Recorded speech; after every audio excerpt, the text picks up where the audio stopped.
మనకు దొరికేదే night time. పగలలాಗೂ ప్రజాసేవే సరిపోతుంది. ఏదో రిలాక్సేషన్ కోసం కమ్మగా మత్తెక్కించే కబుర్లు చెప్పుకుంటాం.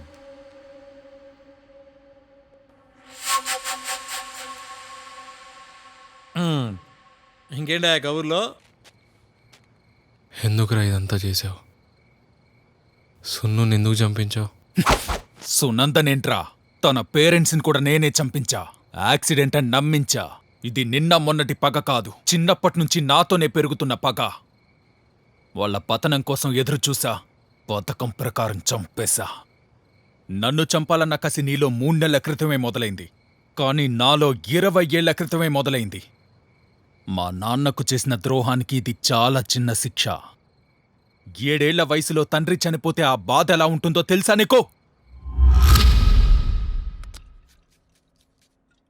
ఏంటా మీరు పోసుకోరే? పర్లేదు సార్. భలే వాళ్ళే మీరు.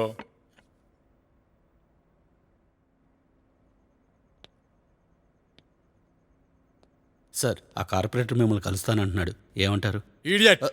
ఎప్పుడేం మాటలు తెలీదా నీకు? అవుట్! Useless fellow. మనకు దొరికేదే నైట్ టైం.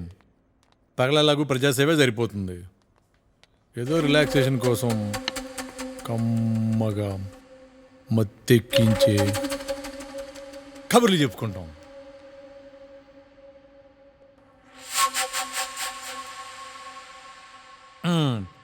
ఇంకేంటి ఆ కబుర్లో? సార్, ఆ కన్స్ట్రక్షన్ కాంట్రాక్ట్ మాకు కన్ఫర్మ్ చేయండి సార్. ఆ ఎల్ఎండి వాళ్ళు ట్రై చేస్తున్నారని తెలిసింది.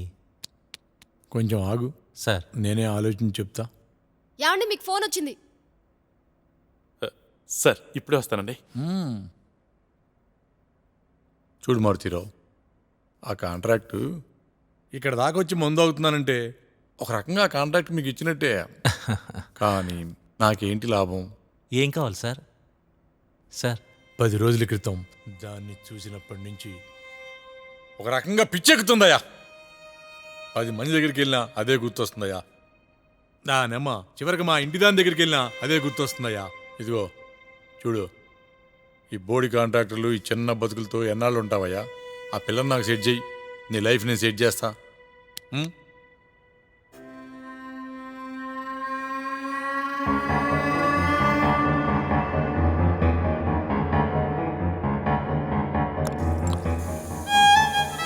డబ్బు మత్తులో పడి ఏం చేస్తున్నాడో కూడా తెలియని మారుతీరావు ఆ ఎమ్మెల్యే అడిగిన దానికి ఒప్పుకున్నాడు.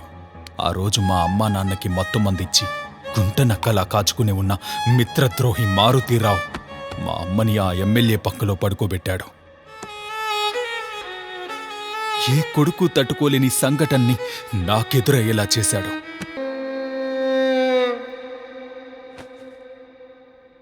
నేనేమైపోతానో అని మా అమ్మ నా కోసం మాత్రమే బతికుంది. ఆ తర్వాత మా అమ్మ నేను నైజీరియాలో ఉన్న మా మామయ్య దగ్గరికి షిఫ్ట్ అయిపోయాం. అక్కడే చదివాను, అక్కడే పెరిగాను. కసితో 1000 కోట్లకు అధిపతినయ్యాను. నాతో పాటు నా పగ కూడా పెరిగింది. ఆ పగే నన్ను మళ్ళీ ఇండియాకి రప్పించింది. రాగానే ఆ ఎమ్మెల్యే గాని చంపేద్దాం అనుకున్నా. కానీ వాడి టైం బాగుంది. 4 ఏళ్ల క్రితమే చనిపోయాడు. ఆ తర్వాత మారుతీరావుని వాడి భార్యని చంపించే యాక్సిడెంట్ అని నమ్మించా. ఆ తర్వాత ఆ కుటుంబంలో ఏ ఒక్కరిని లేకుండా చేద్దామనుకున్నా. అదే ఫ్లోలో వాడి కూతుర్ని కూడా చంపేద్దామనుకున్నా. దాని ఫిగర్ని చూడగానే ఒక్కసారైనా అనుభవించాలనిపించింది. దాని గురించి ఎంక్వైరీ చేయమని పీటర్ గారిని పంపించా. అప్పటికే అది నీతో లవ్లో ఉందని తెలిసింది. ఆల్రెడీ నువ్వు ఎంగిల్ చేసావని తెలిసాక దాని మీద ఇంకా కోపం పెరిగింది. దాన్ని చంపితే నువ్వు వస్తావని తెలిసి ప్రీ ప్లాంట్గా 10 కోట్ల డీల్తో ఆ ఫిడేల్ గాన్ని తీసుకొచ్చి నీతోనే చంపించా. అయినా దాన్ని చంపడానికి 10 కోట్ల డీల్, నా పని అయిపోయింది. ఇంకా ఇక్కడే ఎందుకున్నా అనుకుంటున్నావా? దాని పేరు మీద 1000 కోట్ల ఆస్తుంది. అదంతా క్లెయిమ్ అవ్వడానికి 3 నెలల టైం పడుతుంది. ఇంకో 15 రోజుల్లో పూర్తవుతుందనక నువ్వొచ్చావు. ఇందులో నా తప్పేమైనా ఉందా? చెప్పు శివా. వాళ్ల వల్లే కదా ఇదంతా జరిగింది. ఇందులో నా తప్పేమైనా ఉందా? నా ప్రతీకారం నేను తీర్చుకున్నా. ఆ మారుతీరావు 1000 కోట్ల ఆస్తి మా నాన్న వల్ల సంపాదించాడు. చెప్పు శివా, నా తప్పేమైనా ఉందా? తప్పే. ఇదంతా చేసింది సునంద వాళ్ళ నాన్నరా. వాళ్ళ అమ్మేం పాపం చేసిందిరా? సునంద నీకేం ద్రోహం చేసిందిరా? తప్పురా. తప్పు చేసావురా. So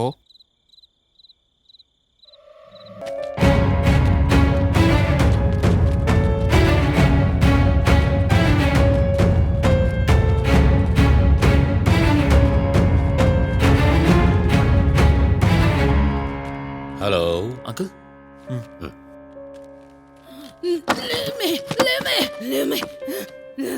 this won't hurt you. Just a small injection.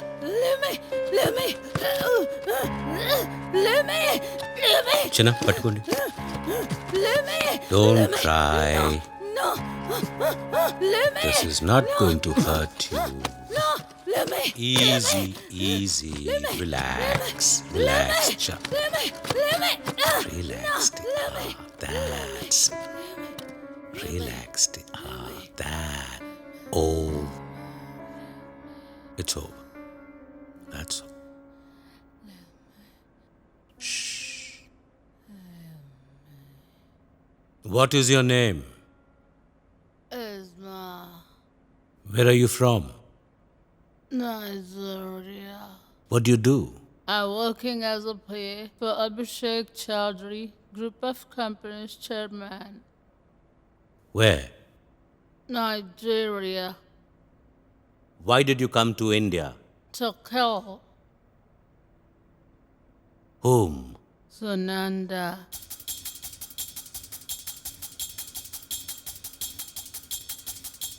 Why? I don't know. Who knows? My boss. Who's your boss? Abhishek Chowdhury, Group of Companies Chairman, Rahul Chowdhury.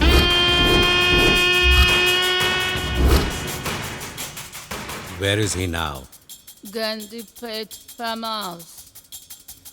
So both of you came to India to kill Sunanda, right? Not both of us, we are three.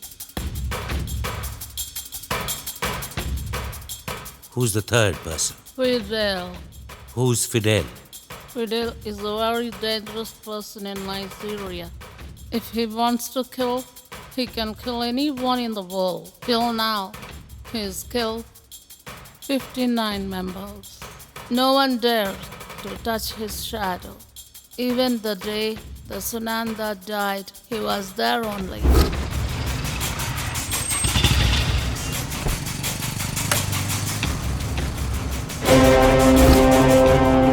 The day we are there, Fidel was in car.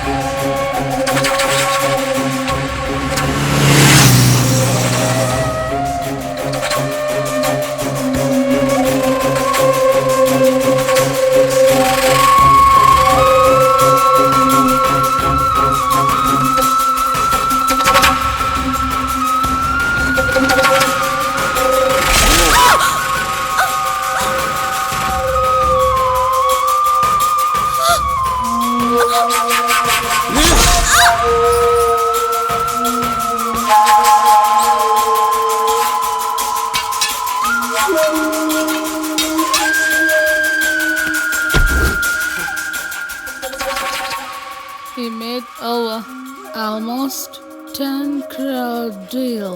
10 crore deal to kill Sunanda? Yes. Where is he now? He's in Green Valley apartment, flat 504.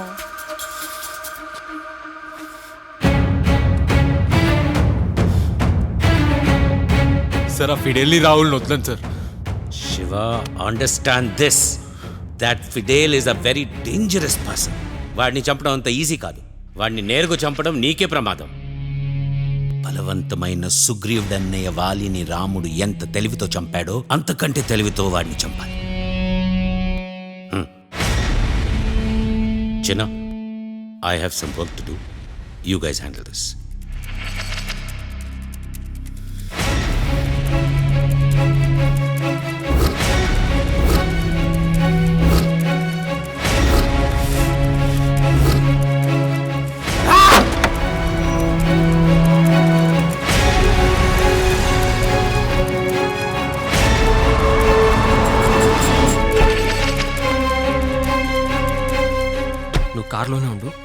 Call మాత్రం cut చేయకురా.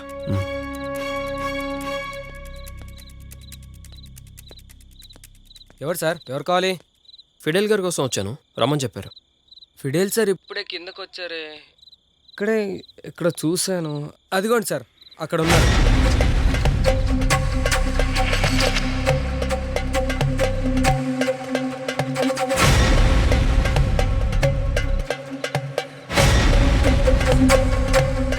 రే శివ, ఒకసారి నీ రైట్లో చూడరా.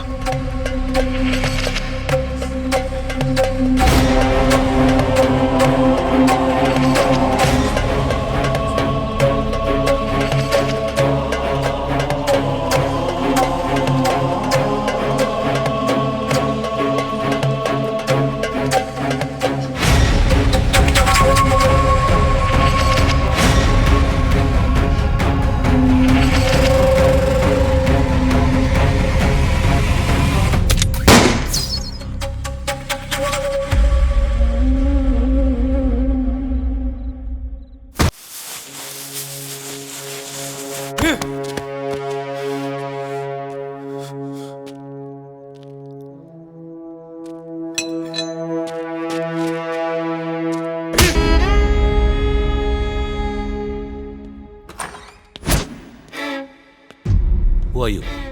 What do you want? అడిగి లోపల రావాలని తెలీదా?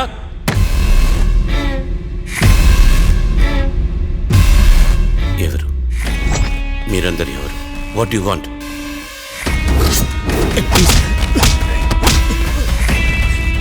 Please నన్ను వదిలేండి. Shiva, Shiva, Shiva, how are you? I'm good sir. I'm extremely sorry Shiva. నిన్ను తప్పుగా అర్థం చేసుకున్నాను. I'm sorry for that. నువ్వు ఆ మర్డర్ చేయలేదని సున్ను నాకు మొత్తం చెప్పింది. సున్ను చెప్పడం ఏంటి సార్? సున్ను ఎప్పుడో చనిపోయింది కదా. శివ, నీకు విషయం చెప్పాలి. ఈ హాస్పిటల్ నాది, ఈ ప్రాపర్టీ అంతా నాది. దీంతో పాటు ఇంకో 4 హాస్పిటల్స్ ఉన్నాయి. 3 అమెరికాలో, 1 హైదరాబాద్లో. హైదరాబాద్ నుంచి అమెరికా, అమెరికా నుంచి హైదరాబాద్. ఈ హాస్పిటల్స్ అన్నీ చూసుకోవటంతో టైం సరిపోతుంది. ఎంతో సంపాదించాను, ఎన్నో 100 కోట్లు సంపాదించాను. కానీ ఆ దేవుడు నాకు అన్యాయం చేశాడు. ఒక్క విషయంలో, నా కూతురు విషయంలో. ఉన్నది ఒక్కదే కూతురు, కానీ దాన్ని చూసినప్పుడల్లా నాకు నరకల్లా అనిపించేది. అందరి తల్లిదండ్రులు వాళ్ళ పిల్లల అల్లరి, ప్రేమ, ఆప్యాయతల్ని చూస్తారు. దేవుడు నాకు ఆ అదృష్టం లేకుండా చేశాడు. ఈ చేతులతో ఎంతోమంది రోగాల్ని నయం చేశాను. కానీ నా కూతురికి అలా అయిందని నాలో నేనే కుమిలిపోయే నా రోగాన్ని మాత్రం నేను నయం చేసుకోలేకపోయాను. ఇంత పేరు ప్రఖ్యాతులు, ఇంత ఆస్తి సంపాదించిన డాక్టర్గా నా కూతురికి ఏమీ చేసుకోలేకపోయాను. దాన్ని చూసినప్పుడల్లా ఏ జన్మలో ఏ పాపం చేశానో ఆ పాపం నా కూతురి రూపంలో నా కళ్ళెదురుగుండా నిలబడ్డట్టు అనిపించేది. నా కూతురికి చిన్నప్పటి నుంచి మెంటల్ డిజార్డర్.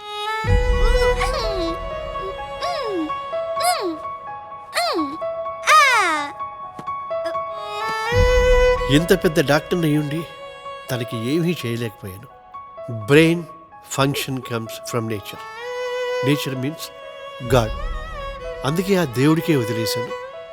వయసు పెరుగుతున్న కొద్దీ ఏదైనా మార్పు వస్తుందేమో అని ఆశపడ్డాను, కానీ రాలేదు. సార్, ఇదంతా నాకెందుకు చెప్తున్నారు సార్?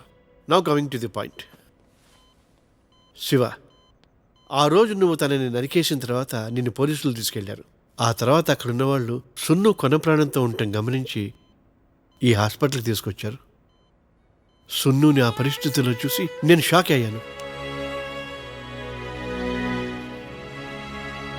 నీ ప్రేమ వల్లనో లేకపోతే దేవుడి దయ వల్లనో తెలియదు, కానీ చావు బతుకుల మధ్య కొన ఊపిరితో కనిపించింది. కానీ బతకాలి అన్న కోరిక తన కళ్ళలో బలంగా కనిపించింది. శివ, నేను లైఫ్లో ఒక్క మాట మాత్రం బలంగా నమ్ముతాను. Destiny makes everything. ఈ మాటని బలంగా నమ్మినవాడిని కాబట్టి శరీరం మొత్తం డ్యామేజ్ అయిపోయినా జస్ట్ 5% ప్రాణాలతో ఉన్న సున్ను బ్రెయిన్ని నా కూతురికి ఎందుకు ట్రాన్స్ప్లాంట్ చేయకూడదు అనిపించింది. అమెరికాలో ఈ ట్రాన్స్ప్లాంటేషన్ని భయం లేకుండా చేసిన నేను ఇక్కడ మాత్రం అదే ట్రాన్స్ప్లాంటేషన్ చేయటానికి చెలించిపోయా. ఎందుకో తెలుసా, సున్ను కూడా నా కూతురు లాంటిదే. సున్ను బ్రెయిన్ని నా కూతురికి ట్రాన్స్ప్లాంట్ చేశాను.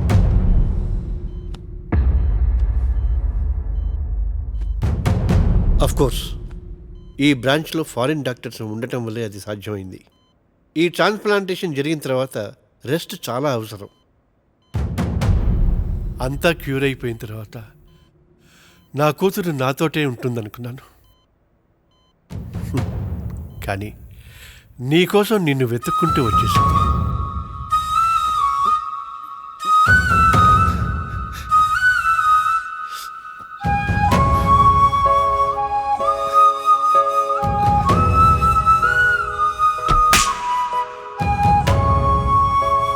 ఎక్స్క్యూజ్ మీ, నేను మీతో వస్తాను.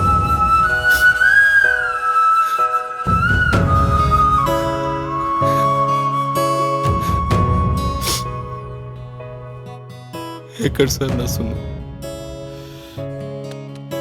దా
శివ,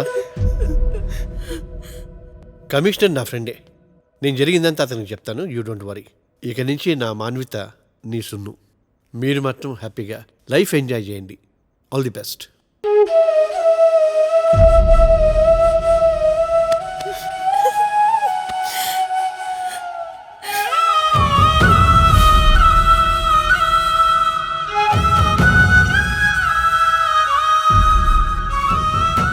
అలా ప్రేమ తన ప్రేమని చేరుకుంది. ఈ సృష్టిలో కలుషితం లేనిది ఏదైనా ఉంది అంటే అది ప్రేమ మాత్రమే. అలాంటి స్వచ్ఛమైన ప్రేమకు పంచభూతాలు కూడా సహాయపడతాయి. అందుకు నిదర్శనమే ఈ ప్రేమ కథ. ఇవాళ మోస్ట్ ఇంపార్టెంట్ టాపిక్ గురించి తెలుసుకున్నాం sir. We're extremely happy. Sivan సునందల స్వచ్ఛమైన ప్రేమ గురించి తెలుసుకున్నాం. Destiny makes everything sir. So